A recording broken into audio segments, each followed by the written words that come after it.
Hello বন্ধুরা, জানো জঙ্গলের দুষ্টু কাকের কথা কেউ বিশ্বাস করতো না, কারণ কাক মিথ্যা কথা বলতো আর সবার খাবার চুরি করত। সে ছিল অলস, কাজ করতে চাইতো না। তাই একবার দুষ্টু কাক বুদ্ধি করলো যে সে পাখিদেরকে বোকা বানাবে, তাই অসুস্থের নাটক করলো। পাখিরা তাকে অসুস্থ ভেবে খাবার খাওয়ালো এবং তার অনেক যত্ন নিল।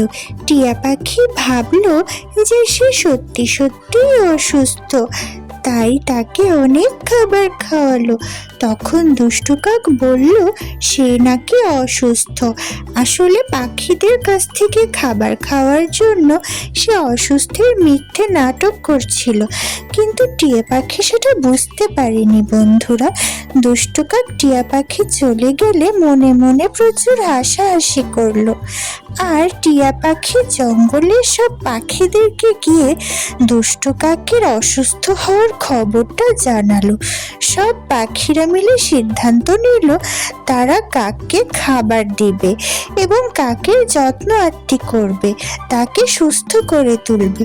তারা বুঝতেই পারেনি যে কাক তাদেরকে মিথ্যে কথা বলেছিল। তখন সবাই মিলে কাককে দেখতে গেল। কাক তখনও সবাইকে দেখে আবার অসুস্থের নাটক করলো। বন্ধুরা, টুনি পাখি কাকের মুখে খাবার দিতেই কাক আবার সুস্থ হয়ে গেল। এভাবেই সব পাখিরা মনে করলো কাক হয়তো অনেক অসুস্থ, তাই সবাই ঠিক করলো তার অনেক সেবা যত্ন করবে। টুনি পাখি কাকের বাসা পরিষ্কার করে গুছিয়ে দিল। বন্ধুরা, জঙ্গলে একদিন হঠাৎ কাকের মামাতো ভাই বেড়াতে আসলো। তখন কাককে জিজ্ঞেস করলো সে কি জঙ্গলের রাজা, সবাই তারা তো যত্ন করছে কেন? তখন সে তার ভাইকে সব খুলে বলল যে সে অসুস্থের নাটক করছে, তাই পাখিরা তার যত্ন নিচ্ছে আর ফ্রিতে খাবার দিচ্ছে।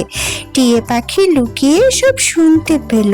সে জঙ্গলের সব পাখিদেরকে খুলে বলল। জঙ্গলের সব পাখিরা তখন কাকের চালাকি ধরে ফেলল। তারা সিদ্ধান্ত নিল তারা আর কাকের কোনো যত্ন করবে না, বরঞ্চ কাক অসুস্থের নাটক করলে তারাও কাকের সামনে একই রকমের অভিনয় করে কাককে ভেঙাতো আর কাককে নিয়ে সবাই হাসাহাসি করত। তখন পাখিরা সিদ্ধান্ত নিল তারা কাককে জঙ্গল থেকে তাড়িয়ে দেবে, তাই কাককে জঙ্গল থেকে চলে যেতে বলল। বন্ধুরা, গল্পটি ভালো লাগলে লাইক করো এবং সাবস্ক্রাইব করো। ভালো থেকো তোমরা, সাবস্ক্রাইব করতে ভুলো না যেন। টাটা।